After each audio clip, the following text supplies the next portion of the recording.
Ohtani hit a ball the other way, and it was like that, like kind of like, okay, I'm a little bit, you know. Is this the one in Boston? And then he flicks it and goes placata the other way. Look, I mean, that thing is low, away, he's slightly ahead, but do you understand? Look, if you look at it, I want you to stop it right there. Go back, because I want to show you this rip. Remember this. This is him in spring training 2018. Right. You know, everybody's so excited about him. He's got a big leg kick. Right. Man, and he has some struggles. He was having a tough time. Then he makes the adjustment and says, you know what? Forget the leg kick. I'm just going to put my foot down. All right? I'm not going to leg kick. His foot is down, and what he does is he coils, loads, and here we go. Now, all of a sudden, I mean, that home run right there, he hit that ball. If he backed that up because I want you to see when he made contact with that baseball. So, yeah, he's fooled slightly, but he's able to do that hold with his legs, and he makes contact almost off his back knee. And he's able to hit that ball out of the ballpark. That's how much power he's got. Yeah. You know, and I used to be that guy that got the foot down early whenever I got lost. Rip, and it did wonders for me. So I kind of know exactly how it feels like for him to get his foot down and now eliminate all this movement.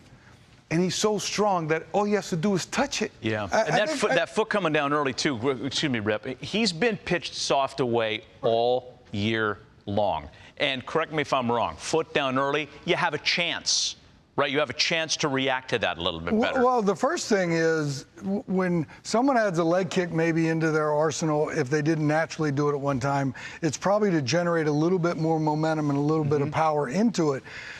I think what we have undersold on him so far, and you've mentioned a couple times in there how big and strong he is.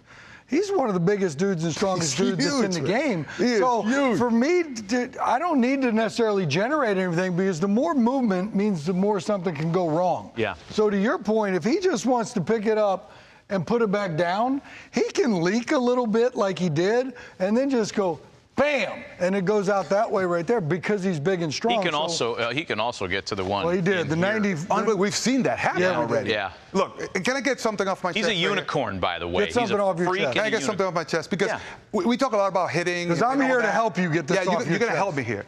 This is the thing. Look, when we talk about hitting, look, there are a few absolutes, right? But there's room also for stuff that's ambiguous. So like we can talk about many things on how to get to a position in different ways because we're all different hitters, right? You saw Ohtani with his foot down and not even going to the leg kick. So I think timing, being on time is an absolute. You got to be on time to hit. Have to. That's an absolute. Then you want to be in a good, strong position at contact, preferably, and you want to have a high probability swing. You know, you want to see if you can stay in the zone and the trajectory of the pitch as long as possible so you make more contact.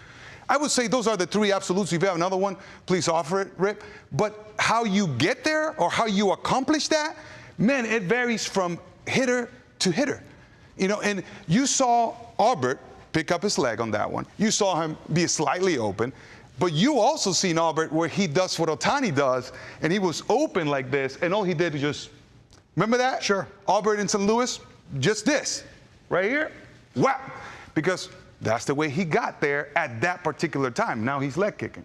You know, you saw Ohtani leg kicking when he was playing out over there, and now he's got his foot down because he had to make that adjustment. So it doesn't even matter, you know, to the kids out there, to young players out there, how do you get your timing, how you get ready to hit?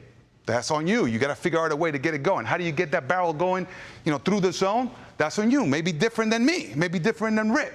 And then you have, man, you want to make sure that you are in a strong position when you make contact.